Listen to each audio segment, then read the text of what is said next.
Why do we have anxiety? Well, hello, it keeps us alive. It attaches to our intuition. It helps us know what's safe and what's not. But the problem is when we look at life through the lens of fear and we are constantly looking to be a problem that is solved, because that can be the dialogue, we see anxiety as a disorder, and then anxiety begets more anxiety, and then we become disordered. I'd say the biggest thing I help people do is pause and learn. Well, hello there, and welcome to this episode of the Terri Cole Show, where I'm going to be talking about how to manage and cure chronic pain and anxiety. I have a very special guest today, Nicole Sachs. So she's a speaker, she's a writer, she's a psychotherapist, she's a retreat leader, she's a podcaster, but she's dedicated her work and her practice to the treatment of chronic pain and anxiety. She is the author of a brand new book, which we talked about on the pod, Mind Your Body. And she has other books as well, The Meaning of Truth, Freedom from Chronic Pain. But what I love about her work and what we talked about, and she gives us specific things to do in the podcast, is the mind-body connection in a scientifically backed way. So I'm already a believer in the mind-body connection. I'm a psychotherapist. I love Louise Hay's work. For all the years.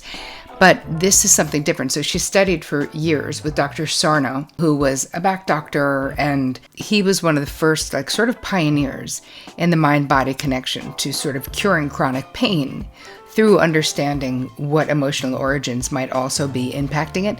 Anyway, this was fascinating. I hope that you love this interview with Nicole Sachs as much as I really enjoyed interviewing her. I'm super psyched to welcome Nicole Sachs to the Terri Cole Show. Nicole, welcome. Thank you. Happy to be here. I'm so happy we're finally doing this. Okay, so many things to talk about. I want to talk about the new book. I want to talk about the other books. I want to talk about chronic pain. I want to talk about anxiety. There's so many things. Yes. But before we get into it, I want to ask you, all of us do what we do for reasons. You know what I mean? You ended up here, not by a mistake, not by accident. So let's say you were a Marvel movie character. What would your origin story be of how you got here? And then we'll get into the rest of it. I hear you. I think everybody who is in this kind of healing space in whatever way comes by it honestly, which is usually that something happened in our own bodies, and I am no exception. When I was 19 years old and a freshman in college, my back went out completely, so badly that I had to literally be carried home from college, physically removed by my parents because I couldn't even take basic care of myself. And they did, as any responsible parents would do, they took me to all of the Western medical, options, tests, MRIs, x-rays, orthopedic surgery consults. And what they came up with, which was very valid, which still remains valid on paper, is I have a diagnosis called degenerative spondylolisthesis, which is a huge mouthful, but what it really means is that I have a lot of abnormality in my lower spine. My condition is considered very severe. And so at the time, and this is 1990 approximately, the doctors were like, listen, you're otherwise healthy, you're 19, you don't need spinal fusion surgery yet. And in addition, that surgery does not guarantee pain cessation, so there really seemed no reason to do it. But they said your back is really unstable and you have to be very careful. So this is how you're going to live your life. No more travel, no more exercise, no more sports, no more riding in the car for more than an hour because of the bouncing motion. And ultimately, the likelihood that you're going to have a biological child is slim to none, because just the number of months with that much weight on the front of your body could really destabilize your back. So it was a pretty dark diagnosis for 19. Yeah. So obviously, I know you have 3 children, I believe. Yeah, I do. Clearly you've overcome this. So let's move into, so your interest in chronic pain, and back stuff. So is this what led you to Dr. Sarno? Yes. Tell me about so keep going with the journey. So essentially, I knew I couldn't have any sort of surgery that was going to make everything all better. And so I was living with those parameters. I was basically living fueled by fear. I was living fueled by, do this, don't do that. I was the girl with the bad back. They gave me a little handicapped sticker for my car so I could drive to my classes. It was something that defined me, which I found in my many over 20 years of doing this with people around the world, we become defined by the labels that are put on us, not because anyone's done anything wrong, but because we are living in fear. We're living fueled by fear and trying to make sure that we don't get sicker or worse, And so essentially, I did find my way through my curiosity and my seeking to Dr. John Sarno, who at the time was an attending physician at NYU Medical Center, and I learned about his theories, and there's so much to them, but what I will say to boil it down is we live in a mind-body system. And I'm pretty much teaching people something that they already believe, meaning we all know that if you have a stressful day, you can get a headache. It doesn't mean you have a brain tumor. It means you had a stressful day and you got a headache. We all know that, a performer is preparing to go on stage and they run to the bathroom with gastrointestinal distress, whatever way it's coming out of them. They didn't come down with a virus, immediately, 2 seconds before they had to go on stage. They were really scared. Right. They were really nervous. And they lost control of their bowels. This is the way life works. So we all believe that there's a mind-body connection. But when anything becomes chronic or when it's attached to a diagnosis or a doctor says, well, I can't find anything wrong with you, but obviously you're really sick, this is a place of real despair. And people don't know what to do. And through my work with Dr. Sarno, I was able to understand that, yes, on paper, I have an abnormality, something he calls a normal abnormality, something that, and now what's amazing, Terri, is the science is catching up with us. So they have studies out of Harvard, out of Michigan, out of USC of people who have bulging discs with no pain, people who have terrible pain, but no findings. People who have, things like long COVID and fibromyalgia and chronic fatigue and things that were previously considered incurable, doing this kind of emotional work that I teach and becoming completely symptom-free. So the science is catching up, something that Dr. Sarno didn't have at the time, but he taught me about the brain science, and he taught me about the mind-body connection, and through his work, I became completely pain-free. I have 3 biological children. I exercised till the day they were born. I am a total baddie. I can run 5 miles on the beach. I have the exact same abnormality in my spine. It was never the reason for my pain. And through my own practice, I've expanded that to migraines, fibromyalgia, long COVID, irritable bowel, and all sorts of gastrointestinal stuff, a lot of unexplained skin disorders, flares of autoimmune disease, and pelvic disorders of all kind, more and more and more. And what's incredible and inspiring and magical is that the human body seeks healing. And if we remove the barriers, if we understand what it is to live in long-term fight or flight, in nervous system dysregulation, and why that makes us sick, the information is the prescription. I have ways in which people can get to what they need to get to release this dysfunction, and they live lives that are symptom-free. Wow. So tell us about Mind Your Body, your new book that just came out this past February. And how is sort of that related? The name of the book is Mind Your Body, a revolutionary program to release chronic pain and anxiety. So essentially, what I did is first I healed myself. And then I got all my degrees. I'm a trained clinical psychotherapist, and I started a private practice. And for years and years, it was just like one person at a time, right? I'm doing this work with people. And then one of my patients actually took me aside and she said, you need to write a book. You need to write a book because we cannot contain this in the 4 walls of your office. Like, people's lives are changing so dramatically. And I wrote my first book in 2016 called The Meaning of Truth. And then I got an opportunity this past year to write a book with Penguin Random House, which was so exciting because it's being translated into languages all over the world. So essentially, what Mind Your Body is, it is 20 years of best practices in one place. It is all the brain science linked to all the studies. So if you really need that kind of hard evidence, it's there for you.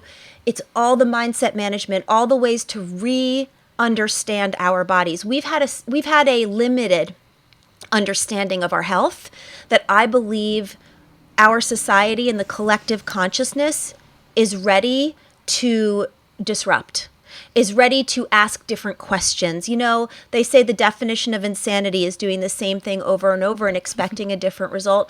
I invite people in this book to ask different questions, to realize that maybe the expert is you. And that can be really scary. And that can also come with a lot of anger. Like, I don't want to freaking do this. However, It is the recipe for empowerment, and I teach it all. The book at the end of each chapter is someone else's stunning success story that will have you in tears. Wow. It's the best. It's basically giving you guys a window into what I've been doing for 20 years, watching people's lives change, and then the exact roadmap to do it for yourself. Oh, I love it. So let's talk a little bit about, why do you think, I mean, you've been on the front lines of this for 2 decades.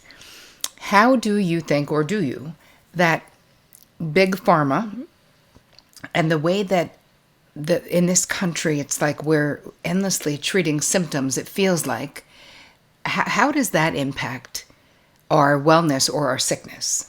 You know, I like to say that there are 2 energies that fuel anything that we do: love and fear. Now, that can seem really reductive and almost a little woo-woo, but I actually find it scientific, because when you don't understand that you have another option besides take the next pill or research the next treatment or the next surgery or even the next alternative treatment, you're constantly giving your power away. And you don't mean it. Like, nobody's at fault here. And I also like to say, I am not, so purist that I don't use medication. I believe in modern medicine. I am so grateful that when my kids have strep throat, they run to the doctor, we get antibiotics. Like, I'm not even against medicines for depression and anxiety at all, as long as they help you do the work and don't hinder you. I don't really say that I think it's a great idea for people to get on anything that's addictive, like a benzo or an opioid, because I just don't think they help long term. But I want to say I'm not against pharma. I'm not against Western medicine. But what I am for is people understanding that they have so much more power than they realize to affect their physical and emotional health. We are a society in a panic. We're in a panic because the stress of the world is bigger than ever, which means our nervous systems are more dysregulated than ever, which means we're sicker than ever. We have more autoimmune disease. Long COVID is like blanketing the planet with all sorts of different symptoms. And there's a solution. There is a solution in pausing. It's a big fat pause. You got to stop the dialogue, going inside with the right instructions, which is why I wrote the book, and saying, maybe I didn't know everything there was to know about being a person and being well. And that's what we're here to do, to teach people how to make themselves well, which is absolutely possible. I love what you're saying about when not realizing that there's another choice. And it reminds me of, do you know Chris Carr? Yes, I know the name. I'm not well. Yeah. So anyway, she's an old friend, and she's been, she was diagnosed with 24 inoperable stage 4 tumors 21 years ago. And there was no chemo or radiation that could help her.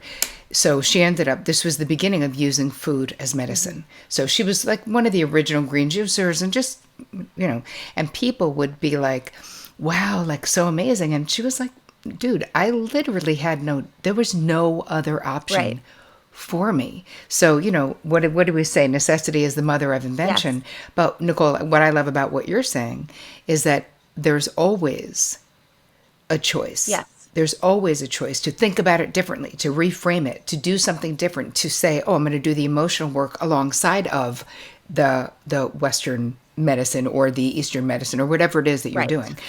So let's talk a little bit, because another part of your work that you do a lot of work with is anxiety. Yes.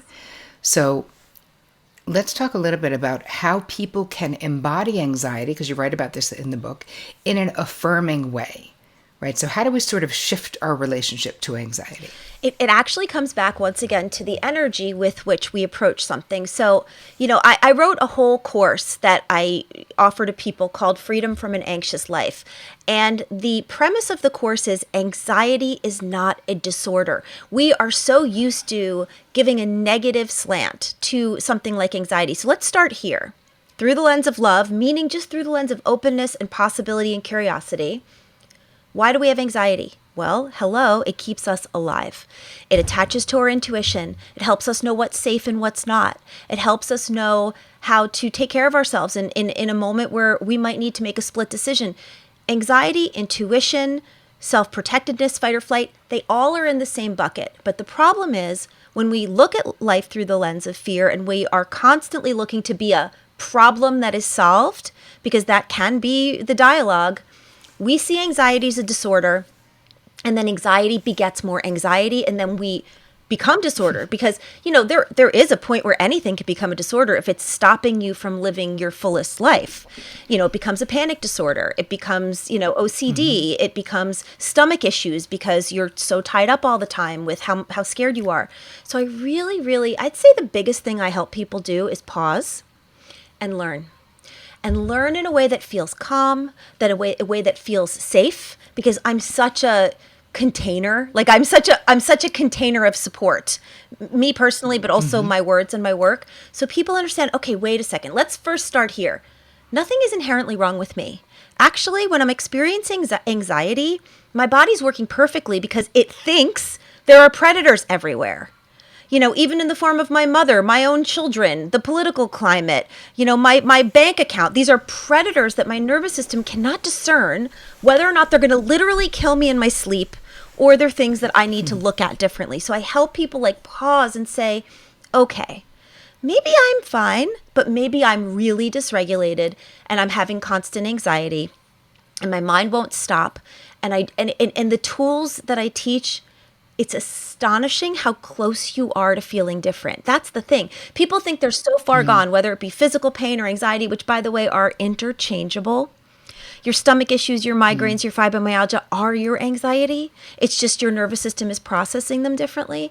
And so when people understand that immediately actually brings people to a calmer state. And then I say, okay, first of all, you are completely human and you are perfect. You are operating well, but you're not enjoying it.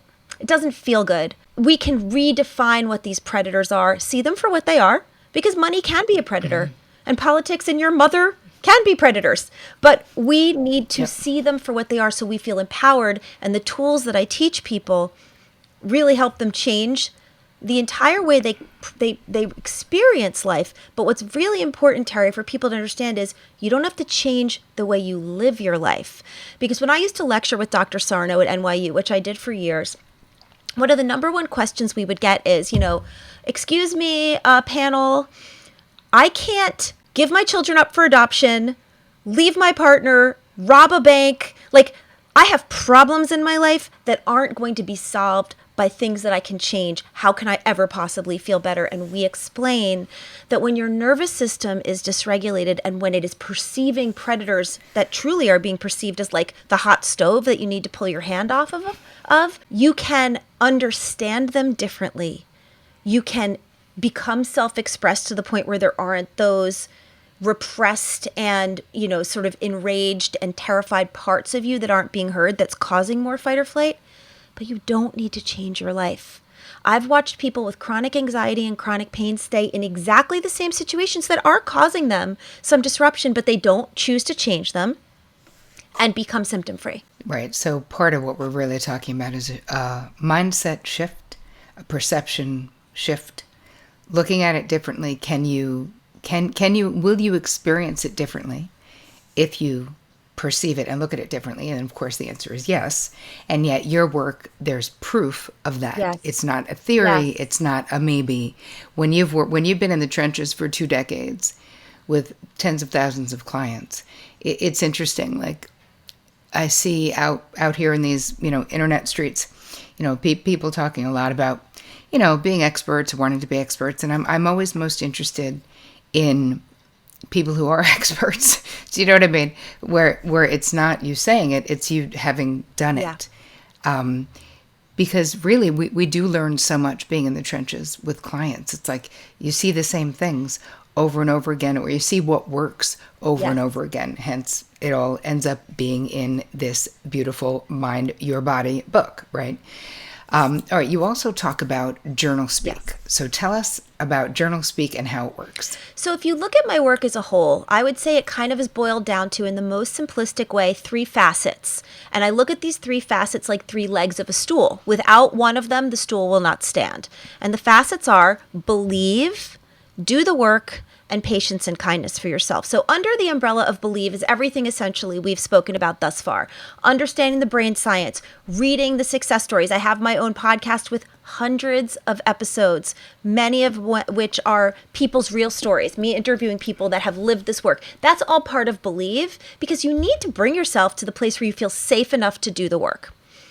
Under the umbrella of do the work, it is fueled by a tool that I created called Journal Speak. It is not regular journaling, and it is not something that perhaps you have ever done precisely this way. So this is the way I can explain it. Each of us, and by the way, no one is immune, whether you're in pain or not, whether you identify as being in pain or not, has an emotional reservoir within us that is repressed. It operates under the cover of darkness. It is in unconscious. So in the same way you don't mindfully keep your heart beating or circulate your blood or make sure that you breathe, you're not thinking about these things. This reservoir is in the same space. We don't think about it. And it is repressed for a reason, because human life requires a lot of big feelings. We have our childhoods, oftentimes many things within them unresolved. We have daily life and all the triggers, family, life situations, world situations, and we have our own personalities. Many times, people-pleasing, perfectionistic, codependent, sensitive, right? So nothing's wrong, by the way, with any of those things. It's just the human condition. Nobody is immune. But the way our nervous system, similar to circulating our blood and beating our heart, keeps us alive, is it unconsciously and reflexively represses the overflow of things we can't deal with. So like, let's say you are in the grocery store and someone speaks to you very unkindly. And yeah, sure, that's a bummer in the moment. But what happens inside of you is it's very similar to your abusive, whomever, uncle, parent, bully from childhood, in that exact tone that someone took with you that year after year you had to shut up about because surviving in your family required that you not speak back. I'm just picking a random example. So when that person speaks to you like that, a lot of stuff is now happening inside of you, and rage and injustice and grief potentially are bubbling up. But you know what? Ain't nobody got time for that, because you got to get done with your grocery shopping, pick up your kids at whatever, get that deliverable to your boss, clean your house, all the stuff. So you feel it for like a pinprick, but then your nervous system will repress that for you. But here's what happens. When we go through life, we get to a point where, similar to the first law of thermodynamics, which is energy is neither created nor destroyed, it's just transferred from one form to another, that the capacity of that reservoir starts to overflow. There's just too much in there and there's nowhere for it to go. It needs to be transferred to another kind of energy so your system can function. And oftentimes what happens is when you go into fight or flight, your nervous system and your brain are now they think you're in danger. So they're looking for how to protect you. And by the way, all of this is science. None of this is conjecture. And you can learn about all of it in the book. Pain is a protective mechanism. A migraine, a crush of fatigue, a stomach thing that keeps you in the bathroom. Actually, although you don't want any of that stuff, your brain and your nervous system, when that big energy is transmitted into those places, feels safer. Because what happens when you have a migraine? All of the traumatic stuff that's happening out in the world, it's not important right now. I have to take care of myself. Pain is a protective posture. And if we don't understand what's happening in this brilliant yet very upsetting dance between the brain, the nervous system, and the body, it feels more comfortable keeping us right there. That's when people get chronically ill. So I teach people with Journal Speak, which is an expressive writing technique. I go through it. There's 3 chapters on it in the book, so you know exactly how to do it for yourself. It is a brain dump in a very purposeful way, getting a ladle into that reservoir and dumping it out. And little by slowly, as you do it, the reservoir goes down and you stop getting triggered into the chronic symptoms. And it might sound too simple to be true, but check it out. It is astonishing. People write to me on a regular basis, Nicole, you're never gonna believe it. And I'm like, Try me. And they're like, I've been doing your method for X number of time. I never put a timeline. And I used to get 15 migraines a month. And last month I got 2 migraines. Like, what the fuck is going on? And I'm like, this is the way it works, my love. The nervous system is not an Yeah. emotional entity. It's like flipping a switch. When you're not in danger, the pain signals don't fire. Wow, that it's so interesting, and I love that the proof is in the pudding. It's like people are literally just letting you know what is happening. So, what inspired you to come up with Journal Speak? Was this just something that you were doing with your clients, and then you ended up doing it with sharing it with the world? Actually, it's a lot more embarrassing than that. I came up with Journal Speak in my own darkest moment. I tell the whole story in the book. I tell it often, on long form interviews when I'm really telling like the whole memoir of the situation. But essentially, chronic pain recovery is not a straight line. No recovery is a straight line. I like to see it as concentric circles up a mountain. So you're ascending, but it's not like some straight shot. And so as you Right. traverse this mountain of your recovery in your life, you're going to hit places where you're going to feel like you did a backslide. You're going to feel like, I cannot believe I'm in exactly the same place as I was before. But what I teach people is you're in a similar place, but take a moment, pause, turn around and look down. You see Right. that lower rung? You're not exactly where you were. But the long and the short of it is I had a really bad, what we could call a chronic pain relapse. Once I had had 2 of my 3 children, my back went out again, very similar to college. I hadn't understood the work. Okay, I hadn't created the work yet. And so I understood the Right. theories and I had read Dr. Sarno's book, but I really didn't get that there was more to do besides the mindset shift. And I had the children, I felt free and empowered, but when my back went out after my second son was born, I was in a shame spiral because I thought, look what you've done to yourself. You were told not to do this, and you did it anyway, and you're defiant. You've always been like that, and all that self-critical stuff. And I went into a really dark space of about a year where I was in terrible chronic pain again. And it was really, really devastating. Like, oh, all the things I believed aren't true, that what we go through. Right. And so I went to see Dr. Sarno in person. This was actually the first time I met him as a human being. He was still practicing and he explained to me more deeply the brain science. And he said, kind of lightly at the time, sometimes the way people figure out what's going on in their reservoir is they journal. And I was like, okay, buddy, I'm in pain so much I can't lift my kids. You're going to tell me to journal? Like, I was very, very dismissive. And I started doing it and it felt like a whole lot of nothing. I was just sort of telling my stories and playing my tapes. And then something happened. And literally, it was like a spiritual experience. I was doing this journaling and I was like, I had a thought that rose in my consciousness and it was very unwelcome.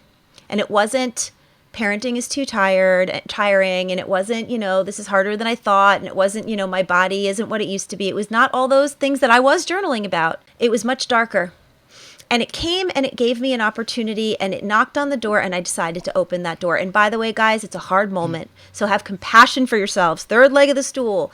Whenever you feel like you're at a precipice or you're at a breakthrough, but the sentence that came into my mind was, I hate being a mother. It was the most, it was like acid in my throat. It was a most visceral, childlike, enraged hate. I hate my life. I hate this. I can't do it. I'm failing. And I said to myself, let's go. LFG, right? And I started writing about it. And I wrote about motherhood and I wrote it for real. And what's beautiful about Journal Speak, which was born in that moment with that line, I hate being a mother, is that Journal Speak doesn't stay true. It is the door through which you will release yourself and unleash it. I have 3 children. I just came back from New York last night, where 2 out of the 3 of my children live. They are 22, almost 21, and my little one who lives here with me is 17. I can't tell you, I could cry every time I talk about it, how much I love and have loved parenting them. The people that they are, their senses of humor, the way we share a history. I freaking live for it. But you know what? The only way I was going to get through that door of my own terrible pain and my repression is to understand that there are parts of us, inside of us, the little kids inside of us, that have been discarded by design because you need to live a life and you need to care for others, that feel really, really abandoned. and there was an I hate being a mother, I hate my kids, I can't do this, I'm the worst at it, that needed to come out and be purged so that all of, first of all, my pain. So I should say this. I created Journal Speak in my own darkest moment. This does not happen for everyone, and this isn't something that people can expect, but something that people can know is coming for them. I woke up the next day after a year of the worst chronic pain I had ever experienced, and my back pain was 80% gone, never to return. And I was like, I'm on to something. And I went hard. I made lists. I journal spoke. I teach you guys all about this in the book, so don't feel like you need to, know everything from one interview. But Right. I went hard, and I eliminated not only my back pain, but every other chronic symptom throughout the years. I call this the symptom imperative as it moves around your body. I used to get migraines. I don't get them anymore. I used to get weird stomach stuff. I don't get it anymore. I had horrible TMJ. Never again. But it's a process of understanding that the reservoir is always filling because we're living a human life. But when you have a tool, which is Journal Speak, to put a ladle and get it down, you'll have moments of pain, but you will never live in chronic pain, which I don't. Wow, that's amazing.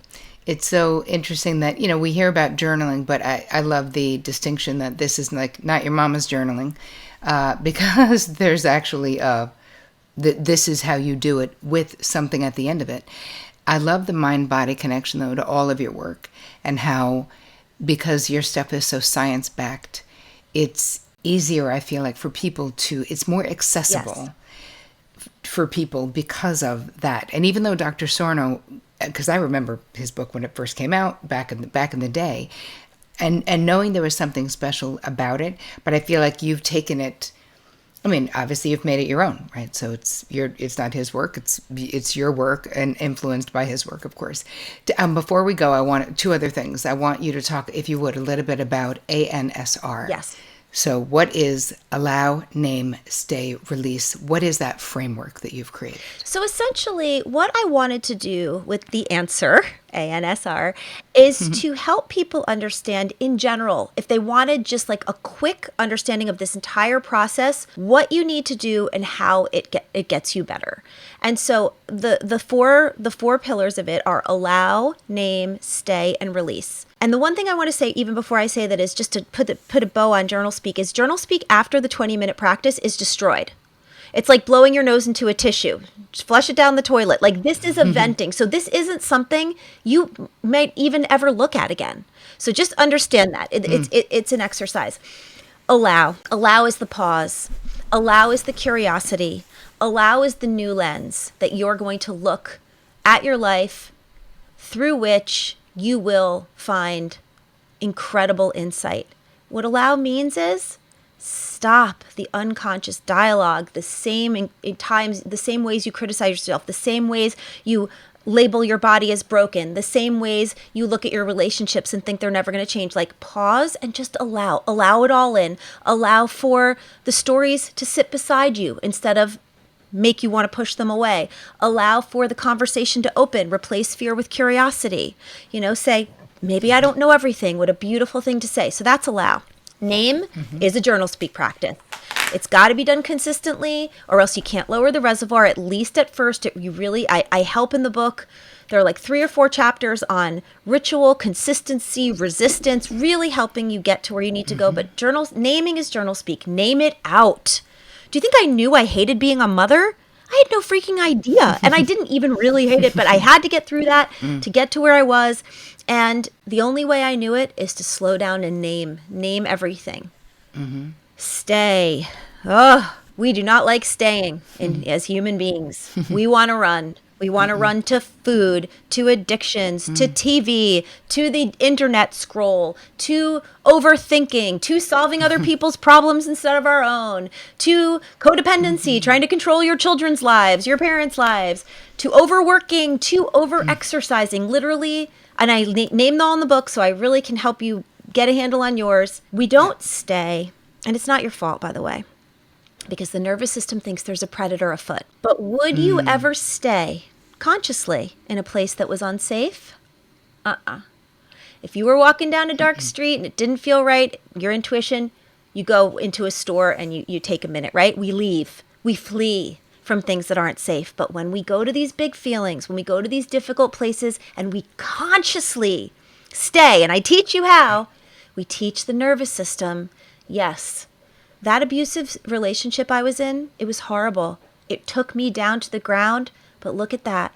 I can go into my darkest room, I can turn on the light, I can sit down with the safety I've created for myself, Yep. and I can stay. And so the fourth part of the answer is actually not an action at all. Release, which we're all looking for from our anxiety, from our pain, from our constant, laundry, like the turning laundry of the same thing over and over in our mind. That release that we're looking for is a natural consequence of allowing, naming, and staying. It is the exhale. It is the, oh my God, I didn't get a migraine all week. It is the, God, I usually have so much social anxiety, but I just went out to dinner and I was like, great. Like, it's those moments, the release that we're all looking for, that is the natural consequence of this beautiful yet hard work we have the privilege to do. And it is something that will deliver you into a life that you have no idea is waiting for you. Oh, I love it. I love it. I love it. All right. I have one last question for you, which is, personally, what has been your most challenging boundary struggle, and how have you overcome it, if you have? Well, is there really anything such as overcome, right? We're all just works in progress, but I am so much better. And that is overthinking and overcontrolling my children's lives. I had a terrible struggle with boundaries with my children when I was younger because I did a very serious overcorrection in my parenting. So I had a lot of story in me about what my parents did wrong. And it wasn't tragic. It was just what it was, right? And so I made a lot of small, fervent decisions that I was going to do things differently with my children. And that had a lot to do with the way I showed up for them, which could have been like even a little panicked, which how much I felt like I had to show up for them, and how much I wanted to control their outcomes so they were going to be okay. And I think the turning point for me, Terri, was understanding that it wasn't really for them to be okay. I wanted to control their outcomes because I didn't want to feel the way it made me feel when they didn't get the outcomes they wanted. And understanding that it was actually about me and feeling almost a little embarrassed and ashamed that here I am with like 12 plates in the air, complaining about it, by the way, just so I could feel better about someone else's life. I was like, I got to take a look at that. I've done a lot of journal speak. I've done my share of therapy. And I have done my share of speaking to my children on the level, being like, I know I've always shown up and done this for you before. And I get it that you expect me to, and that's not your fault. I have set that process in motion, but I've done some work to understand that's not to your highest good. So I'm going to need to draw a boundary here. And it's not easy at first. People will rail against your boundaries, but that's why journal speak really helps, because you stay in touch with you. You stay in touch with your center and why you're doing what you're doing. And then you teach other people how to treat you, and you teach yourself how to treat you. And then you see the benefits. Like, I'll give a quick example.